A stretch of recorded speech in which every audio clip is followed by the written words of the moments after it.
Hello, beautiful, and welcome to the Moms Talk Sex podcast with me, Mor Yelvington, your host. I'm so excited that you're here to talk sex with us today. I have the beautiful Mama Jane with me. Hey, Hello, how are you? I'm so good, and I'm so excited that you're here because this conversation is going to be extra juicy just for you. So, before we dive in, how about you introduce yourself and tell us a little bit about who you are and what it is that you do in the world? Perfect. Thank you so much for inviting me.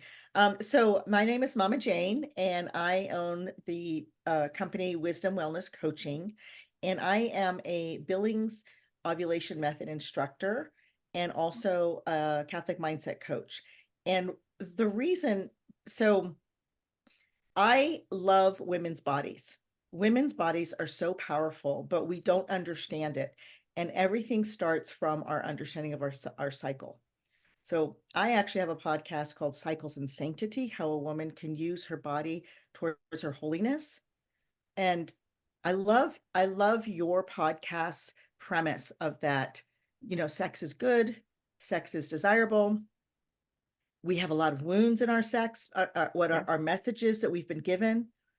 And for me, one of the reasons why I wanted to be with you and collaborate with you is because it's not just the sexual activity, it begins in the Right. beginning of who we are as women, as we mature, as our bodies change, as we start to have our cycle, right? Like the trauma, I have met so many women telling me the trauma of their first menarche, which is the official name of your first period.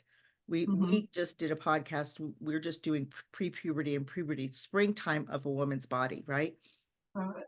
And understanding ovulation is the main event of a woman's body that is the most powerful aspect.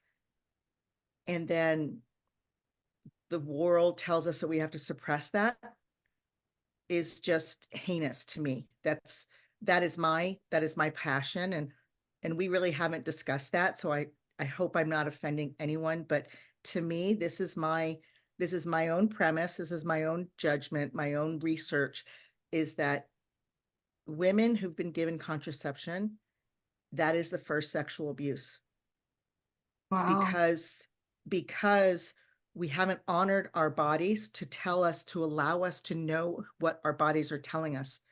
Nobody, think about how a baby learns to go potty, right? They pee and poop in a diaper. And then as they get a little bit older, you're trying to tell them that you show them the potty. And then they say, Mommy, I got to go pee. And sometimes they make it and sometimes they don't. And by the time they're in kindergarten, they don't need anybody. They know when to go to potty. Right. We have done a disservice to our women by not showing them that your body is telling you these signs, but we don't even recognize the signs. We don't even know the signs. And not only that, we've suppressed the signs. So that is really my passion. And as a Billings ovulation method, I want to teach women how to recognize their God-given talent, their God-given signs. And it doesn't have to be a big, huge thing. Right. And understanding the four phases of the cycle, instead of when we say cycle, we're just thinking period. That's Yes. only one part of it. Right. And then I kind of delve into, again, using it as a superpower, as especially as an entrepreneur. Like Right. when you're menstruating, you should be doing certain things. You should be eating, you should be resting. When you're ovulating, that's your creative time. That's when you do the podcasting, do the interviews, go write the book. But we don't teach women this. Right. So that's where my passion is, as you can hear. I love that. And I think it's really important to educate. I was wondering what the connection between the birth control is.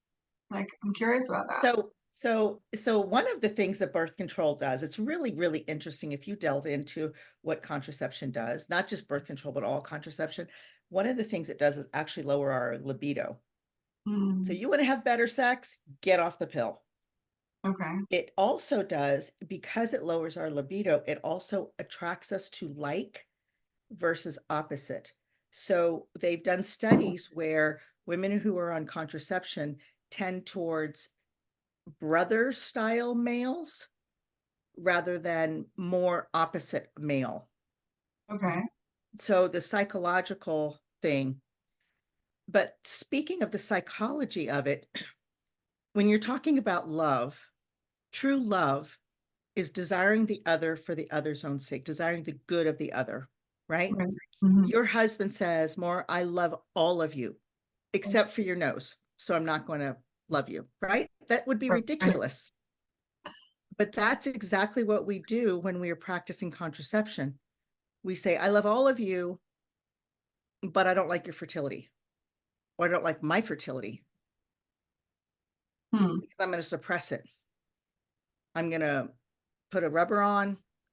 We're talking your podcast is like we We can talk get about into everything. we talk about it, we About put an everything. IUD, we put a patch, we take a pill, and basically what we're doing to our bodies, you talk about energy work. You talk about energy work, girlfriend.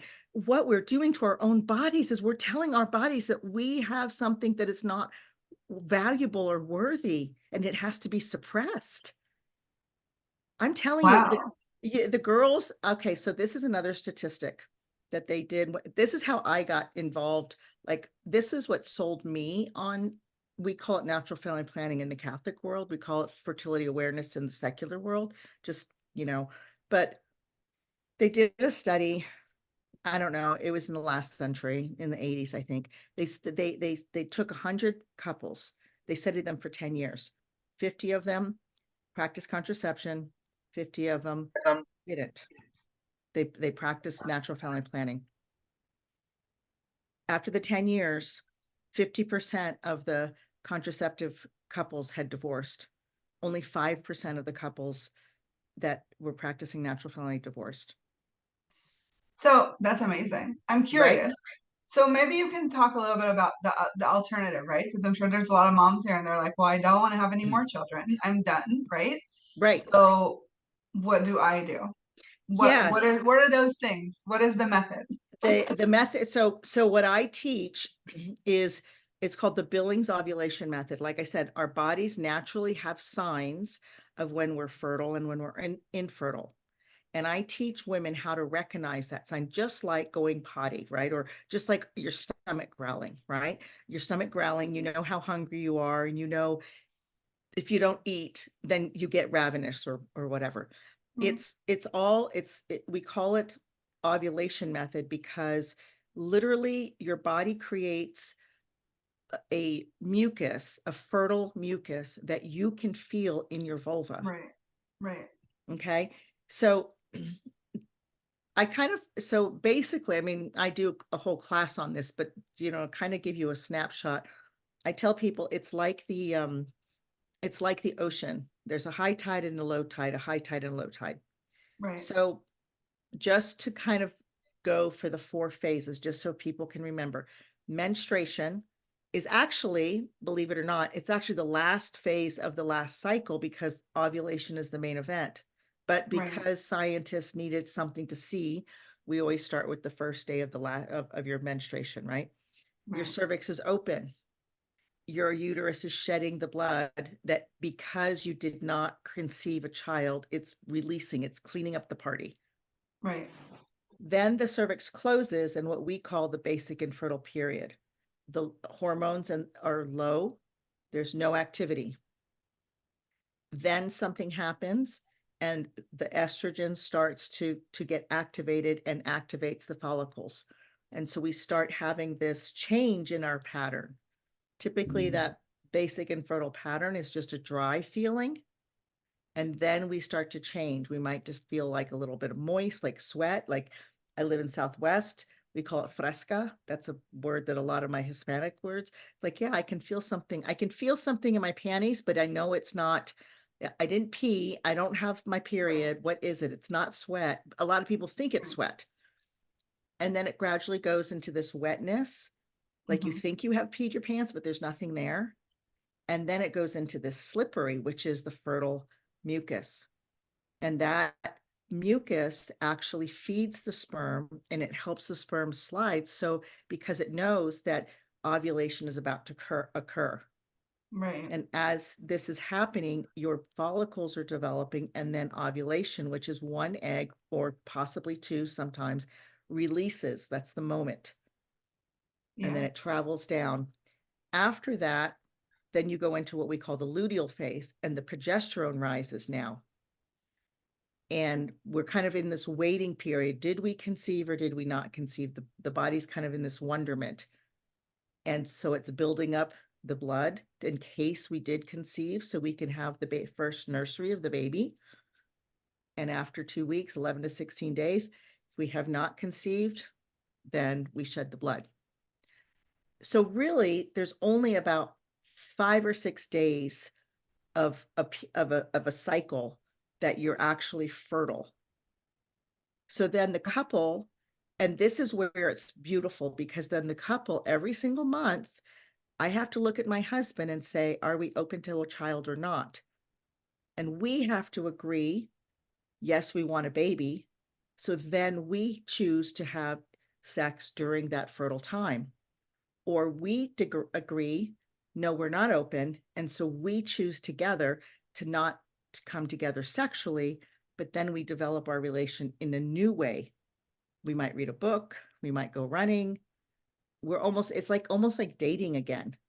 Hmm. And then after that fertile period, then we can have, during the luteal phase, you can have sex as much as you want. And that's the honeymoon period. I tell my couples, you don't have enough eyes on your chart. Like, go make love to your husband, because it's a good and holy thing. Sex is a good and holy thing. That's the thing. I love that you say that. I have so many women that I interview that come from Catholic background that are so scarred from how they were taught about sex, how they were educated about it, how shut down they were from it. And so this is a very, very different approach for what I've heard so far. But I really love what you're saying. In Judaism, the religious Jews, I'm Jewish, the Mm-hmm. religious Jews, they do the same thing, right? You go to the mikveh and after you get your period, it's like a whole ceremony. It's the same idea of really tracking your cycle and knowing when to have sex and when not to have sex. And I am totally on board with you of being in tune with your body. However, I have the girlfriends that we call them like fertile mortal, right? They could just get pregnant from somebody just breathing on them. We laugh about that. And so, what do you do in those kind of situations where obviously there are women that I feel like are fertile for a bigger time than that window? Well, so here's the mystery on that part. And I'm so glad you mentioned about Judaism, because um I read this book. It's called The Red Tent. I absolutely love it. I don't know if you've ever read it. Have you read it? Do you I've heard know? of it, yes. I've actually Okay. done a training with some women that were doing the red tent. Yeah, it's amazing. So and historically, if you read Genesis and Exodus, right, and Deuteronomy, like, that's why the Israelites were overpowering the Egyptians, because they were making the babies, and the Egyptians were taking all kinds of portions to not have, have children. Like, Yeah, you know, and biblically, children are always a blessing, right. right? I mean, It's all the Psalm 120. celebration of life. Like that's Yes, what it's about. yes, yes. So going back to fertile myrtle aspect, when we observe this slippery sensation, and it depends on how long, that's each. So we Billings ovulation method, Dr. Lynn Billings has this phrase: every woman is unique and every cycle is unique. And that's the difference. You can't base what's going to happen this month based on last month, because you're not the same person, right? Right. But this beautiful mucus, this beautiful slippery mucus, actually feeds and allows the sperm to actually live for 3 to 5 days.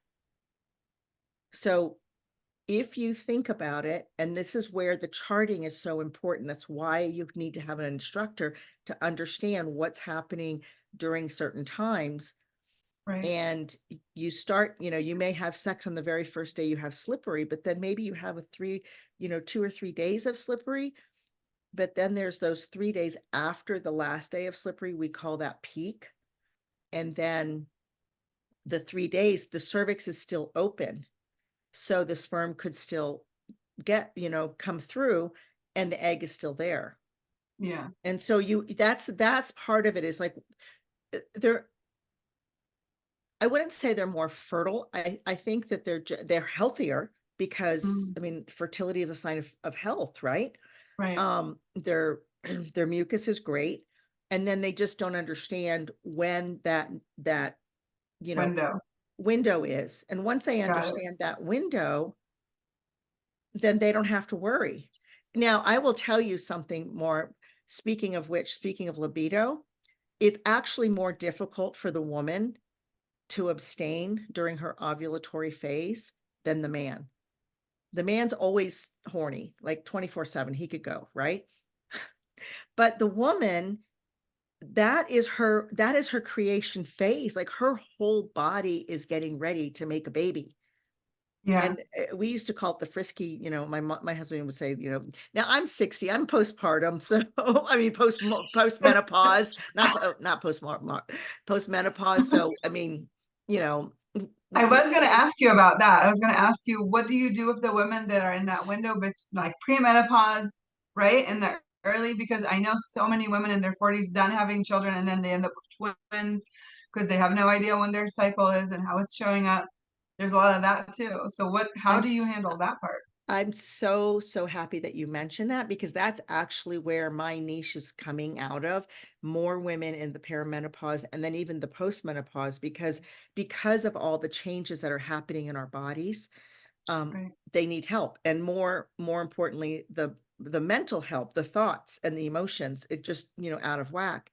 So again, it's all about the charting and understanding what's happening to your body, which is what I love about Billings ovulation method is that I get to make the observations of my body throughout the day, and then I place those that observation on a chart, literally on a chart, and then I can see what's happening in my body.